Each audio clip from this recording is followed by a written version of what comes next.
Hey, what's up there, YouTube? Section 333 here. Ah, just enjoying a nice Friday afternoon. I was actually supposed to work today, and my boss asked me if I could work yesterday. So I worked yesterday instead, and now I'm off for a couple days. So I'll be off today and the next, nice 3-day weekend. And then we have the high holy days, Leshana Tova, to all those who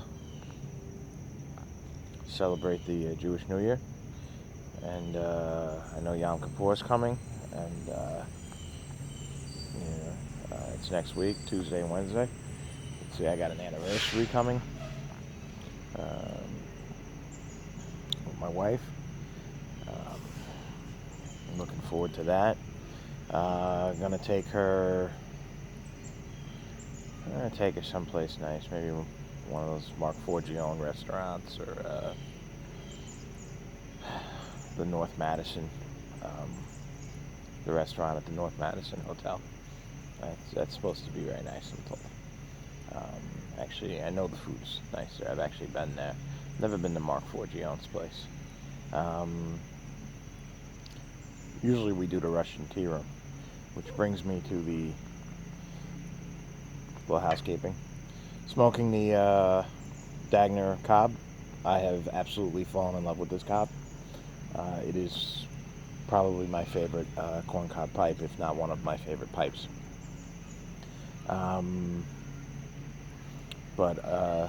So yeah, usually we go to the Russian tea room for our anniversary. And if you've ever been to a Russian restaurant, a lot of times they serve the sour cherries with the tea at the end of dinner. And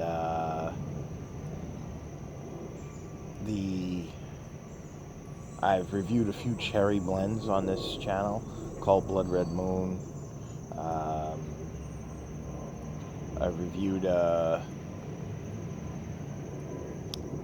Heirloom Cherry by Drew Estates, and I don't know if I've reviewed CAO's Cherry Bomb, but that is another one that I do have.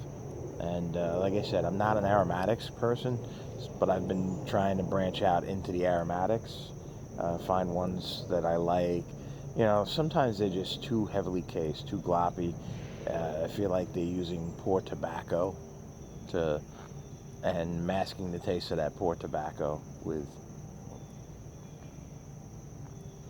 casings and syrups. And just sometimes it's gloppy, like I said, So what I've been doing is I've been talking to friends that smoke different types of tobaccos. And so yeah, a lot of my friends smoke aromatics. So I've been asking them, like, well, what aromatics do you smoke? And what aromatics do you smoke? A lot of them smoke this particular one that I'm reviewing today. So a lot of them smoke cherry aromatics, though, too. Yeah, this is the little girl. Yeah, look at her. So a lot of my buddies smoke cherry aromatics. So I was singing the Russian tea room today, and I said, you know what? I haven't reviewed this particular aromatic, and this is actually one of my favorite aromatics. One of them being, I do like, when it comes to aromatics, I like Trout Stream, which is this one here. This is the Trout Stream, and don't be fooled. Trout Stream is it's a great aromatic. This is the special edition, and don't be fooled by the special edition name. It's kind of a misnomer, in that that's some good smelling stuff. A lot of butterscotch in that, but it's kind of a misnomer because it's the exact same Trout Stream. It just comes in a canister as opposed to being in a plastic bag like when they sell it to you bulk. But it comes in a canister with a pop top tin, and there's a label around it, and the label's actually taped on, but it's the same Trout Stream. It's very good tobacco. It's got a great flavor to it. Has an excellent room note. It's one of the few that I think my wife would even let me smoke in the house. But then there's another one she actually enjoys smoking. And, when she does partake in a pipe every now and then, and it's not often she does. And that's this one here, Hobbits Weed from Tewksbury Company. Tewksbury and Company in Denver, Colorado. Um, it comes in a plastic bag. You have to decant it into a jar. It does come pretty moist, as do all aromatics, in my opinion. Um, so I do give it some time to, like about 20 to 30 minutes before you decide to smoke it. You got to give it a little time so it can chill out some, so to speak. But that's what's in this cob. And like I said, I was thinking of the Russian tea room. I was thinking of the cherries that they serve at the end of dinner, the sour cherries, and heirloom cherry jam. Really, well, I don't know if it's heirloom cherry jam. I think it's just heirloom cherry. Really reminds me of those sour cherries, as does CAO cherry bomb. Uh, this one This one, I think, is more reminiscent of the Cult Blood Red Moon, but without the chocolate essence to it. This is more of a cherry and vanilla. This is a very sweet, like almost a maraschino cherry. This reminds me of that type of thing, like a maraschino cherry. So it's the jet line. Let's see if it lights. 50-50 with these lighters. I have one that works okay. This one seems to work okay. And then I have one that was brand spanking new, does not work well at all.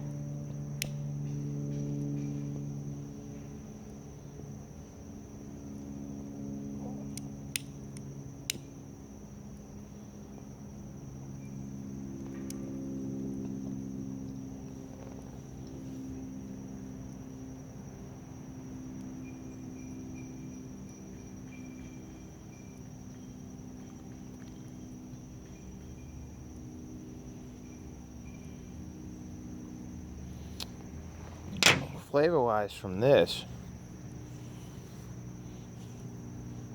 I'm getting a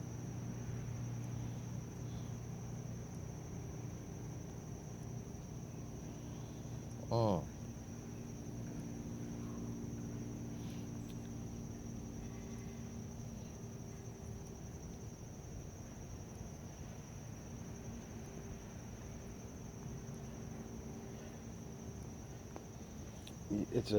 it's a sweet cherry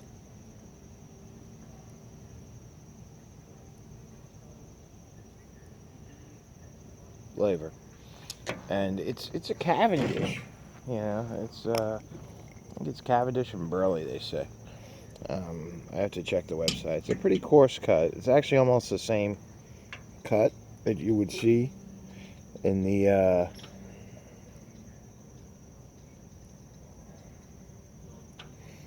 Called Blood Red Moon, and it has a very similar tin note to Called Blood Red Moon too. Like I said, you definitely get a sweet cherry and vanilla note here. Hmm.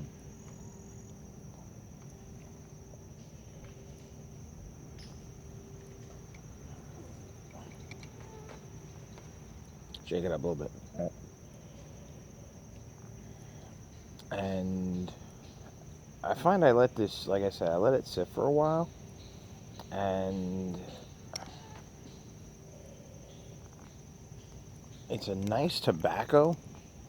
It's actually a very good tobacco, and it's probably one of my favorite, like I said, it's probably my favorite aromatic, I would say. This and like Harvest on the Hudson. Um, yeah, I like this, Harvest on the Hudson, and Trout Stream so far. Some of the other aromatics I got, Called Blood Red Moon was not bad. It's a pretty good aromatic, I felt. The other one I seemed to like was, I think that's kind of it. CEO Cherry Bomb is actually not bad either. And What I'm finding is like I've said before when I've reviewed other aromatics, you have to have a good tobacco base too, because once that casing wears off, you're gonna have issues if you're dealing with poor tobaccos. Now this I think is a Cavendish and Virginia's, I think. I'd have to go back on the website. Poor preparation on my part, I know. And then they said they cased it with a cherry and vanilla. And my dog's about to go after a squirrel. No, she's not. No, she's gonna stay put.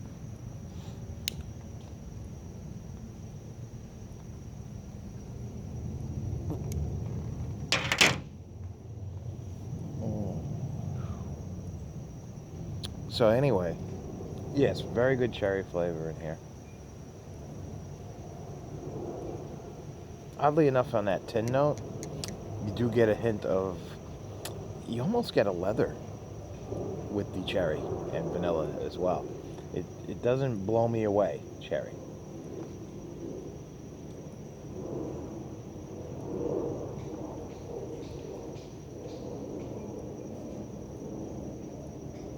But this is a light, delicate cherry, sweet cherry on the tongue. I don't get much tongue bite from this either, and cherries are known for their tongue bite. I've tried to oversmoke this. I oversmoke almost everything I smoke, and you don't get a lot of tongue bite on this particular blend. Pardon me. A little coffee.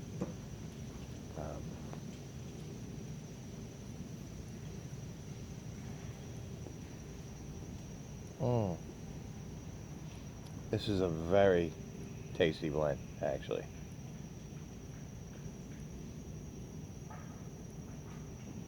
And I'm getting Cavendish through here, too. The Cavendish is coming through nicely.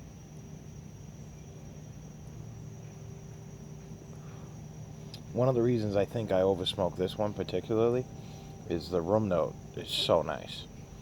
This is like almost a cherry incense as far as the rum note goes. This is one, even after you've smoked it, sometimes you'll smoke an aromatic and it smells great while you're smoking it, and then you come back to that rum and you got a funky tobacco smell. This is one that the cherry smell lingers in the room even after you've when you come back to the rum.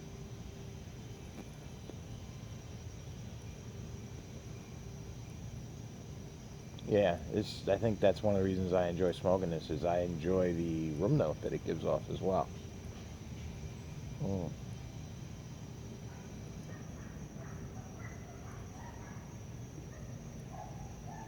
I think this is, yeah, I know this is one of my wife's favorite rum notes, and she really enjoys this too when I smoke this. She'll actually tell me, go smoke this one, or sometimes she'll tell me, go smoke the trout stream. And like I said, I don't smoke in the house often at all. Actually, never.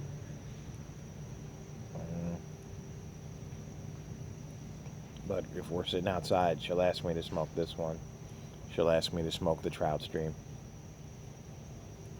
Surprisingly, she does like the campfire smell of Latakia too.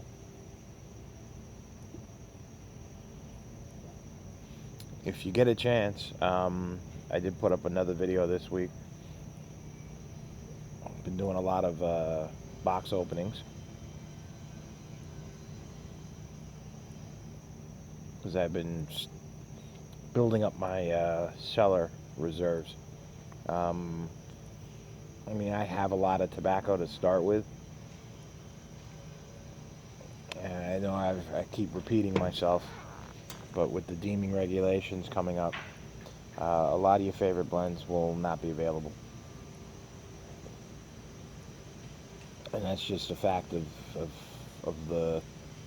circumstance.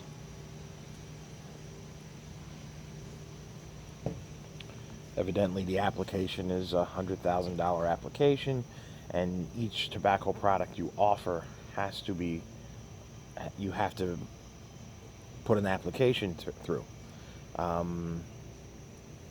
for each tobacco product, you have to apply to the FDA to get approval. Um, Now, to me, I hear the word apply, and that means that if you apply for something, that means there's a chance you won't get it, too. So it's just costing a company $100,000 to apply for a product to be accepted by the FDA. And that's if the product wasn't in existence before 2007.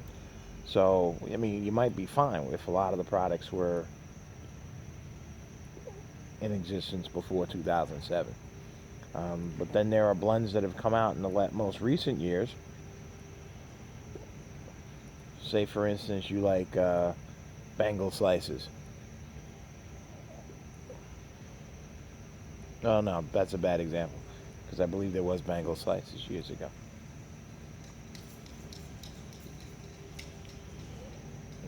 But for instance, let's say you like the Mind Meld blends by Mike and Russ, and also sold at Pipes and Cigars. Those are relatively new. Pipes and Cigars may say, you know what, each one of these has to have an application.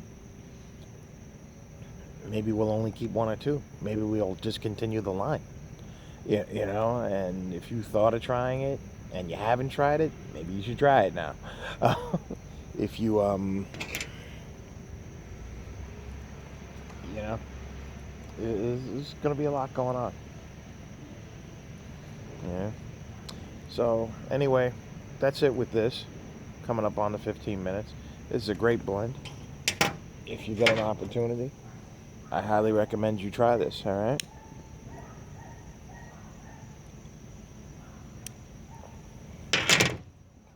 Mm.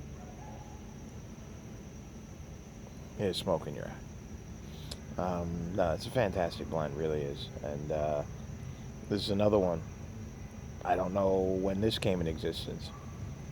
I just ordered 8 more ounces of it. Um,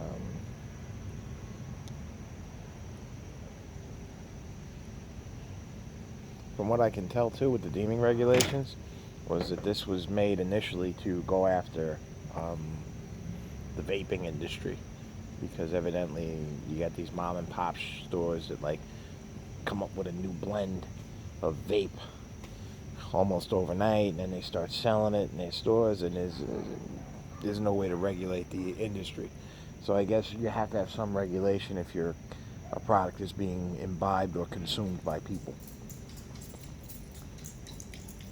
But I understand, but it might very well affect the pipe tobacco and cigar industry in a very, very negative way, especially because we do a lot of blends off the cuff. A lot of blends are done, not so much happenstance, but you know, they might sample them out. Things, you know, a company like Ash and Ember could really affect them. Yeah, and that would be a shame, because he has some really nice blends. I'm definitely gonna purchase more of his blends too before 2017. Well, that's all I got for today. Thank you very much, and I hope everybody has a blessed and enjoyable weekend. All right, have a very, very good weekend, and enjoy yourselves. All right, thank you so much for watching. Like, comment, share, subscribe.